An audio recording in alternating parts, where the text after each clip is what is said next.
Hello， 大家好，呢度係珠海上樓 Angel 啊，咁我哋而家所在嘅位置咧係坦洲嘅佳景康城呢個樓盤啊。其實佳景康城呢個樓盤咧，大家就算冇嚟睇過咧，我相信非常多嗰啲港澳人士都有聽講過呢個樓盤。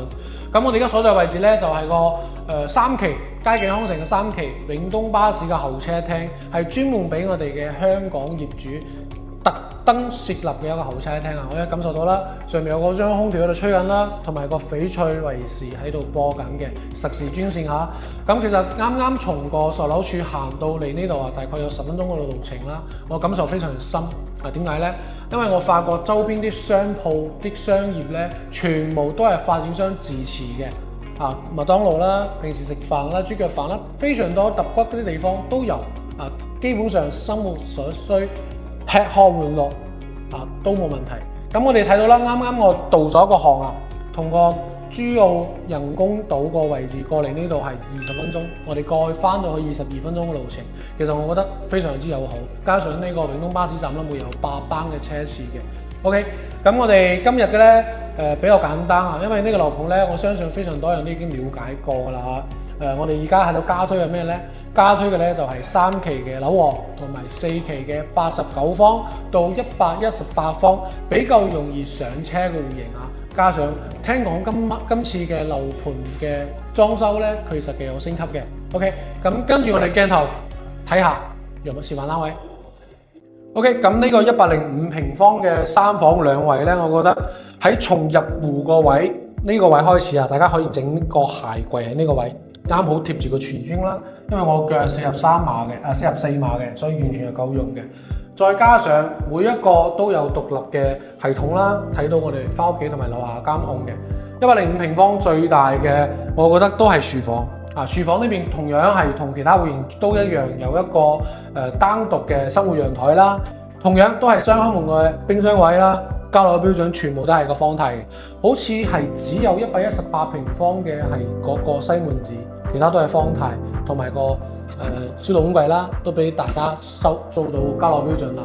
加上呢一個涼白啊，都係交樓標準嚟嘅。OK， 睇下南向嘅陽台，南向嘅陽台同啱啱我哋睇過118平方嘅都係一樣嘅景觀，只不過我覺得105平方嘅呢一個位睇出去嘅視野咧，更加嘅闊綽啦，加上成個今日天氣比較好啊，因為聽講有颱風天，所以我哋睇到嘅景觀同埋個藍天白雲啦更加嘅真切。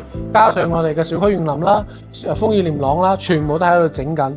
到後期就成個小區整埋好，整埋出嚟，俾到你嘅景觀視野會更加嘅靚仔。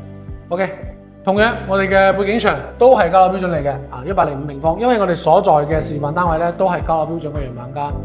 我哋睇下第一間房啦，出邊嘅話咧，全部都係瓷磚，入邊全部都係個實木木地板啊，所以我哋睇到成個臥室嘅空間感非常之強。因為105平做個3房2廳2衛嘅話咧，其實空間感完全 OK， 都夠噶啦。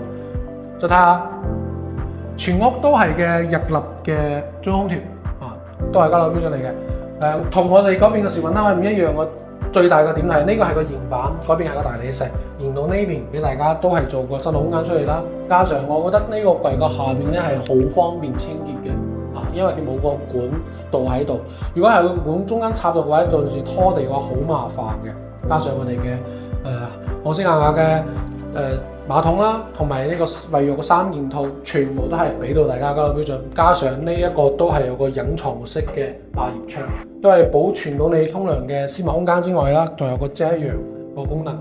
呢個就係個次臥啦。呢一個次臥，我覺得相對比其他嘅房105平嘅，就係佢每一個空間咧都非常之平均，大家可以感受下。呢個次臥同埋另外一個書房嘅空間感係一模一樣嘅，加上佢冇咩飄窗突出嚟少少，所以講我哋擺張1.8米嘅床啦，完全係 OK， 或者1.5米乘2米嘅床都 OK 嘅。最後咧就係主人房啦。主人房同我哋啱講一樣，佢冇正對住個通道，佢有少少弧度嘅歪嘅。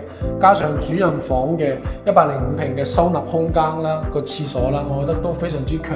加上呢個櫃同埋下邊嘅吊燈，再加上呢一個生活空間，全部都係俾到大家非常多一個想像空間嘅。加上呢個馬桶位同埋呢個沖涼位都非常之大，都非常之大，轉身冇問題。再睇下我哋嘅主人房嘅有咩其他嘅小技巧啊！呢一個位同大家講下，呢個位咧完全可以做個超大嘅落地櫃，加上呢一排都可以做櫃，再加上呢度從呢個吊頂開始到我哋嘅窗簾位到窗個位咧，全部都係送俾大家嘅，全部都送俾大家嘅。再加上呢度呢個位啊，如果你唔經常喺屋企嘅話咧，都會驚個甲醛問題啦，會保存間屋度。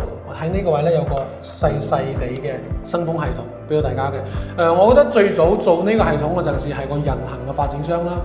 點解咧？因為好多家私同埋嗰個屋嘅油漆咧，如果你長期唔通風嘅話咧，佢會產生非常多啲甲醛，所以有呢個系統，我覺得好有必要咯。咁呢個105平方嘅話咧，佢個總價係去到165萬左右嘅。咁其實大家105平方3房嘅咧，完全可以做到舒適度非常高嘅。咁如果大家想喺坦洲嗰邊買套比較新淨嘅房，家居康城一定唔好錯過。OK，咁我係 Angel啦，咁我哋下期再見。